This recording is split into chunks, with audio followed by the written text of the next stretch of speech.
Empower Radio presents Out of the Fog. Join intuitive guide and spiritual teacher Karen Hager for lively, positive conversation with light workers, healers, and dynamic wisdom keepers. Get ready for inspiration and connection. This is Out of the Fog on Empower Radio. Here's your host, Karen Hager. Hello and welcome to Out of the Fog. I'm Karen Hager. Each week at this time, we gather for spiritual conversation with enlightening guests, and I'm glad you're here. Did you know that you can follow me on Instagram for radio show updates and episode links? And because I'm me and because I can't help it, there will also be photos of yarn and the jigsaw puzzles that I'm working on. Have you heard those marketers who say that your Instagram profile should be like one very seamless, consistent flow of whatever it is you're trying to get out in the world? My Instagram account is kind of like my life. There's fuzzy yarn, there's funny jigsaw puzzles, there's little things I find amusing, and there's stuff about the radio show. So you can find me on Instagram. You can see my non-integrated, non-smooth account. I'm at Fog City Psychic there, and I'm also at Fog City Psychic on Facebook, where you can find the Out of the Fog radio page. Now, today's guest knows firsthand that intuition and love are central to healing and to navigating the challenges that life brings us. After a 20-year journey through environmental illness, Maryanne Sea began to teach and help others.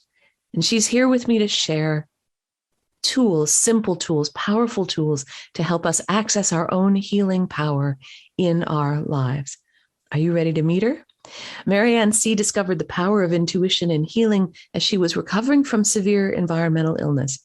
She introduced intuition and healing courses to nurses, doctors, and other health professionals at many Australian hospitals and has taught at 4 Australian universities. She's been a frequent guest on radio shows and has appeared in documentaries and news features with ABC, both in the USA and Australia, and the BBC in the UK. Her Mindbody healing transformative sessions help people who feel that there's something they can't access that's playing a part in their being sick or struggling in some way. She's the author of Love is the Healer. And you can find out more about Maryanne and her work at MaryanneSea.com. Maryanne, welcome to Out of the Fog. Thank you so much, Karen. I'm so glad you're here. I'd love to hear your definitions of, I think, both intuition and of healing. Healing is a word that can be used as a cudgel. What's the matter with you? Heal already, right? Let's go do this thing and then you will be healed. And intuition can sometimes be something that feels scary to people, knowing that leads to finding out that something bad is going to happen. And so sometimes when you put intuition and healing together, people might feel scared. That's not at all what this is about. So how do you define these terms? Well, intuition, very simply, it is knowing something through feeling it. We can know something by thinking it, but we can also know something by feeling it in our body. Let me give you an example. If I said to you, "How is your uncle today?" you might think and say, "I don't know. I haven't seen him in 4 weeks. He's on a holiday." Or you could close your eyes, take a breath, and say, I feel he's really happy. I can see him on the beach. I can feel him open and enjoying his holiday.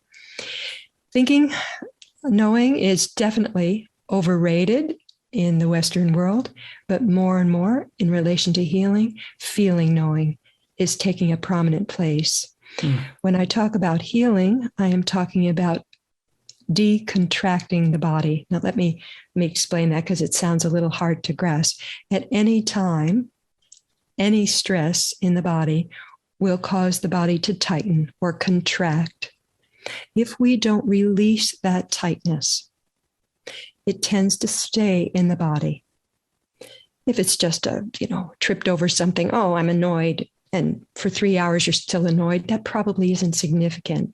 But let's say there's trauma. Let's say somebody has been very overwhelmed by something, and they've experienced terror, great terror in that process.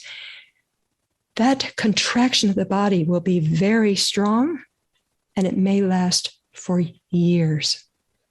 So when we talk about healing, we are talking about inviting the body mind to relax that tightness and open. And from that point of view of healing, we can be healing right up to and through the death process. Because all through the death process, we can be releasing our fear, our sorrow, our anger. So healing is by no means limited to fixing the physical body.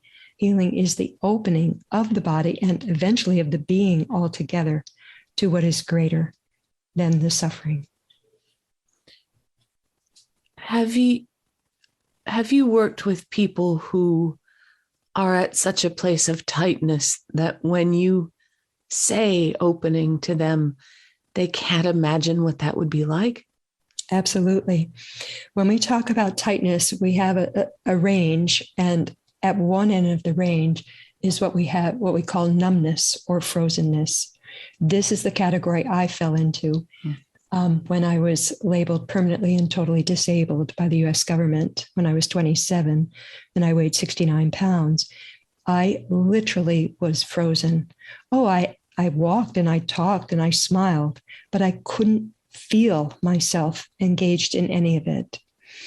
And the reason I had become frozen is I had become very, very, very frightened right from before I was born. So yes, absolutely. I come from that place of not being able to feel really much at all. And many of my clients who've been highly traumatized, if I said to them, just relax and open up, it would be almost impossible. Why? Because their awareness intuitively knows that the body is storing tremendous fear, often rage, and great sorrow. So we can't just dictate, open up. We have to invite, that's why I use the word invite. We have to invite the tissue of the body that's become so tight to the point that it can be frozen to slowly allow the content to move from it. And as it moves, literally the tissue and the being altogether decontract. How can we gently start that process of decontracting? As I was listening to you, I was just feeling what it would feel like to whisper to the parts that are closed, to open, to whisper that invitation. How do we start that gentle unlocking of what is frozen? The first step is to understand that everybody's awareness is the most potent tool. We've been trained in the Western world in relation to healing. What caused the illness? What virus? What accident? If we understand that our awareness can touch at any moment contraction in the tissue, and the minute we put awareness there, we are offering the tissue a chance to open up and let the content emerge. So a simple exercise that I've taught often in my intuition and healing classes is a body scan. You just take a few deep breaths in, breathe out even more slowly, move into what's called the relaxation response, and then you start scanning the body from the toes up or from the head down. Wherever you find contraction, you can be sure that there's emotion there. And so you guide awareness right into that tight abdomen. You go right in. Often the abdomen will speak immediately. And you'll say, I feel so scared. I feel alone. If it doesn't, there are a host of different techniques you can use to make that gentle whisper. For example, you can just say to the abdomen, why are you so tight? Or you can pick up a pen and just write at the top, why is it so tight? And then write spontaneously for 5 minutes. Often the answers will come right to the surface. And the minute they do, the minute awareness has been brave, willing to go closer to the wound starts to heal. Do you believe that we carry within us the tools for our own healing, or do we need to go outside for that? Well, I think back to my own journey through environmental illness, and I would Mhm. say both have wonderful place in healing, and both are very complementary. So in my case, as you know, I sat in a room with nothing. I mean, literally just two chairs, a lamp, and I sat there, and I couldn't go to any practitioners. I couldn't read any books. There was no internet. So I just sat there, and that's when I began to think, oh, gee, I wonder if I can find out what's going on with this bizarre condition. And one day I went to the doorknob to go into the bathroom, which I could do for about 30 seconds before I'd have pain, as long as I held my breath and didn't breathe any plastic. And I put my hand on the door of the bathroom, the door of my room to get out, and I got the abdominal pain. And I said, this is impossible. I'm in the bubble. Why am I having the pain? So I kept trying it 2 or 3 times. And then I stayed right there. And I said, I'm scared to get out. I'm scared to leave the bubble. I said, why would I be scared? I don't want to sit here the rest of my life. But it was so obvious. I'm scared to leave the bubble. That was the beginning of the healing, when I understood that I was so frightened of life that the bubble actually was giving me safety. So that's an example of my using my awareness. But at the same time, I wouldn't be talking to you today if so many people hadn't come into that bubble with healing practices, and most of all, just with compassion. And so I would say they're complementary. In most cases, we want to rely on both our own capacity to feel and release, and the capacity of others to shine love on us as we are healing, feeling, and releasing. Sometimes that tightness or that imbalance can come, at least from what I've seen from my own work and from what I know from my own life, that sometimes that tightness, that imbalance can come from a feeling of, I can't let anyone else see this. Mm-hmm. This is mine to deal with, mine to hold, my shame or my whatever it is. Mm-hmm. And I can't allow anyone else to see it. And yet when we do, when we can speak into it, when we can release it gently, when we can let someone else see it, that's a part of that decontraction too, at least as it seems to me. Absolutely. That's why I say I don't think you can do it without both. And you're right. The minute somebody else sees it, doesn't judge it, holds the space for you, the body mind just goes, oh, great. Just knows it's not alone. And that's why I entitled my book, Love is the Healer. I sat there completely frozen. I could hardly feel a thing. And yet a man walked into my life and said he loved me. And I just felt, why would he love me? Look at me. Why would anybody be interested in me? And yet love triumphed over that frozenness. It really did. No matter how much I believed that I wasn't worthy of love, that love actually just literally pulled me step by step beyond the bubble. You're listening to Out of the Fog, and I'm talking with Maryanne Sea. She is the author of the new book, Love is the Healer.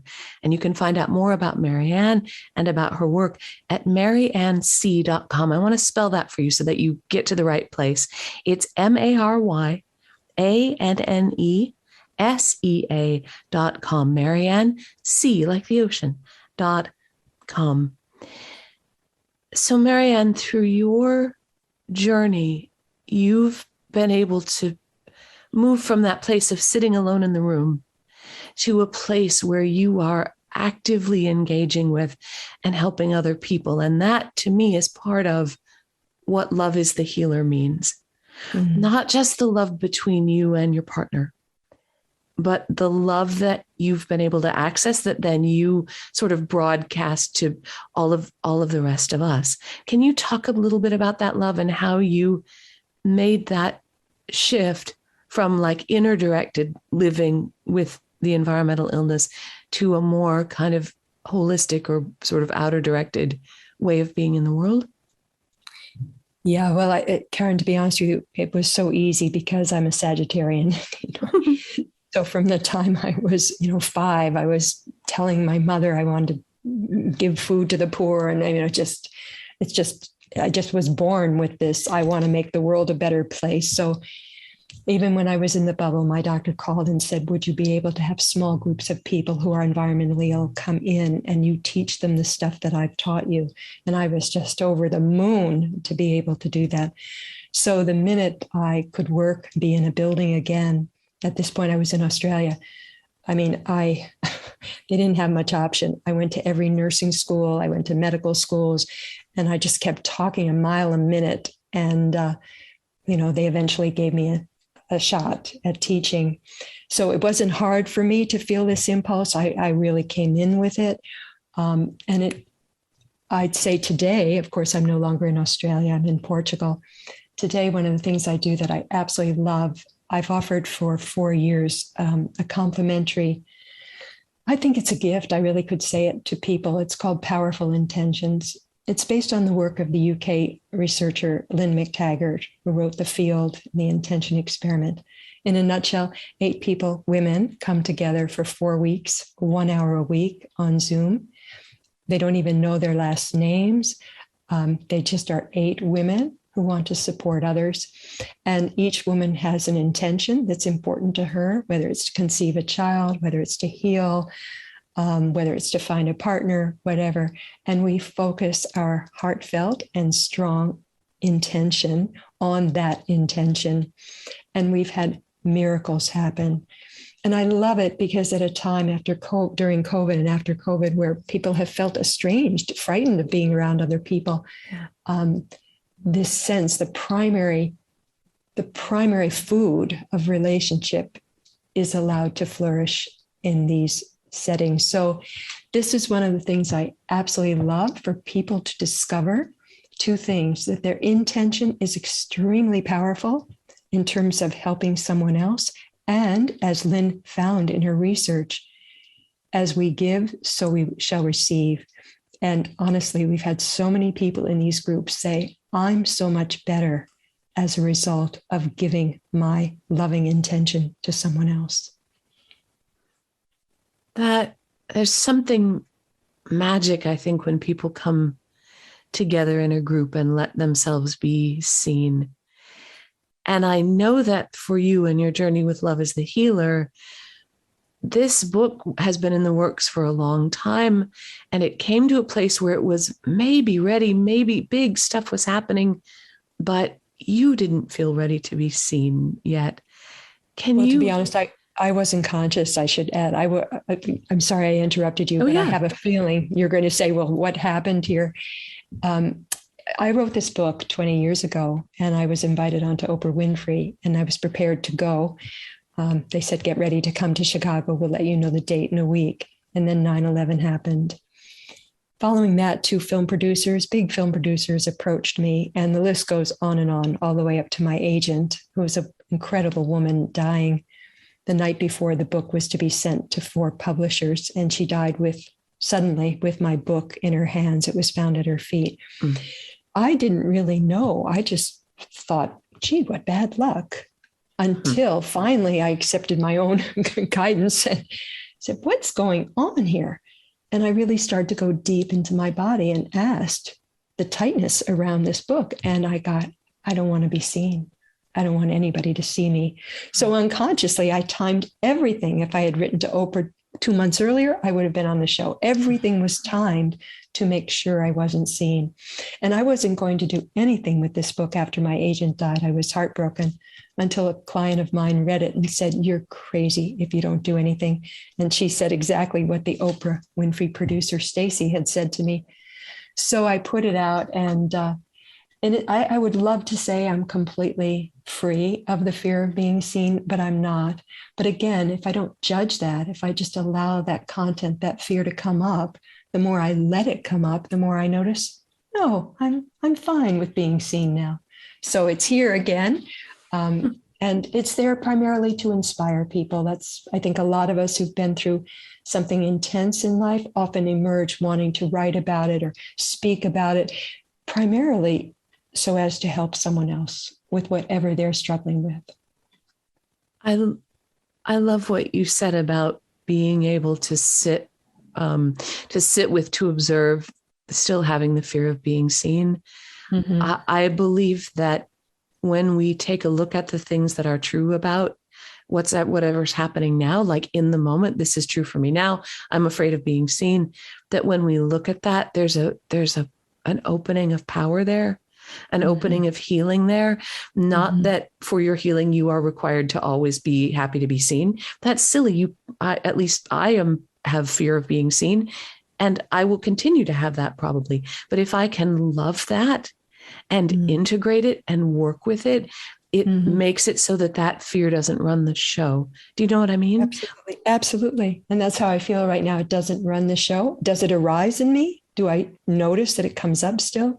That's probably one of the most important things I have taught in intuition and healing, that whatever content arises doesn't define you. I work with people who are highly traumatized, and they have content in the tissue that they could say defines them to be bad or evil. For example, they might have hatred. They might have murderous rage in their bodies. So one of the first things I do when I find that content, I use my intuition to go in someone's body, and then I feel what is stored in that contraction. And if it's hate or rage, one of the first things I do is dispel my client of the sense that that's problematic, because it simply is not. It's just content. You could say it's just stuff that's the tissue is stored as a result of trauma. It's absolutely logical that there would be hate and rage in the tissue. And if we just give space for it to be there and not judge it, it will tend to start to release. So again, back to the fear of being seen, which you said you have as well. As long as we don't judge it, clamp down on it, what's the matter? I should want to be seen. If we don't do that, it tends to move. It's just stuff that tends to be released.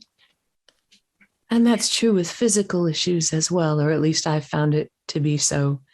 If I am focused on, I'm feeling this physical pain, I shouldn't be feeling this pain, I should be powering through it. What's the matter with me? I can't let anybody see this.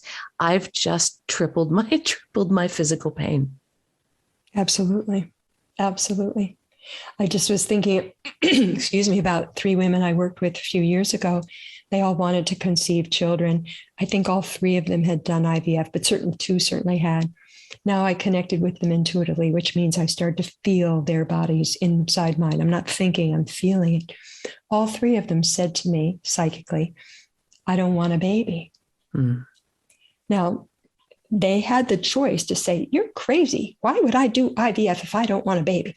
None of them did that, thank goodness. They gave me a little space to uncover why there might be unconscious resistance to having a baby. In all 3 cases, it was perfectly logical that a part of them didn't want a baby. And all 3 of them conceived their baby boys within 6 months of that opportunity. So if we can view what the tissue is storing as just an opportunity to release, to decontract, to open, well, the sky's the limit. As I said, even through death, we can remain happy because we're continuing to release that which tends to bind us. And it's a process. It's not a one and done. It's something that as we breathe, as with the cycle of the breath, that healing, that openness, that releasing happens again and again and again. So if I'm understanding your work, there's no requirement to, in quotes, fix it right away and then be done. Is that fair to say? That's true. And yet at the same time, it's a paradox. If we just allow attention to go to it, it can turn around very quickly. Like these women all did conceive children very soon after this. You would think it might take years to work through unconscious resistance to having a child. I can still remember the day about 2 months later where I woke up and I said, I can say her name, Sarah's pregnant. I knew it. It was 2 months after I said that to her. So that's the paradox of the whole thing. Once we open it up, it may not take 5 years to release trauma that's been there 25 years. It might take 5 days. Oh, I love it. Can you tell the listeners, we're just at the end of our time, how they can connect with you? And you do work, and you've been speaking a little bit about the work that you do with conception and communicating with babies, even pre-birth, the intuitive healing sessions you do. Can you just kind of give us an overview and let listeners know how they can reach out to you? When you say an overview, should I go over what I do or just give my website? You put that website in there and let listeners know what they'll find when they get there. Okay. When a person goes to www.Maryanne Sea, just as Karen spelled it, MaryanneSea.com, they will find work. They will find 3 categories: intuitive transformation sessions, in which I and my client use our intuition together to uncover what may be a factor in a health condition, in a challenge around money, in a challenge finding a partner, in a challenge conceiving. They will also find birth intuitions. This is one of my passions. Since my overwhelm began in the womb, this was not the fault of my mother. It was the fault of the 1950s, when she was told to stay in bed and not move, and told to smoke as much as she could and to drink 3 stiff drinks a day. And my very sensitive body couldn't handle it, and I froze.